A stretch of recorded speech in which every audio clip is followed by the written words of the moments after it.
إلى عشاق المنتخب السوري، ومثل ما خبرتكم من فترة أنه في لاعب جديد سوف يضاف إلى قائمة المنتخب السوري، اللاعب ديفيد عيسو.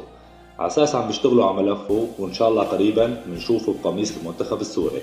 اللاعب ديفيد موهبة شابة بعمر 18 سنة. هي أول أهدافه اليوم بالدوري السويدي الممتاز مع نادي بروما. لاعب صغير بعمر 18 سنة عامل عمايل بالدوري السويدي. حرفيا أنا بسميه إبراهيموفيتش سوريا. إن شاء الله قريبا بنشوفه بقميص المنتخب السوري، لأنه راح يكون مستقبل لسوريا بخط الهجوم.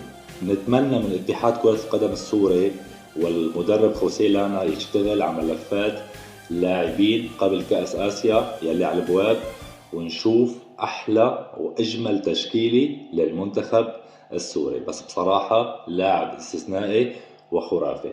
كل الحب والدعم لجميع لاعبي المنتخب السوري، وما تنسوني بالمتابعة شباب، حركوا اللبن شوي تنرجع مثل الحساب القديم.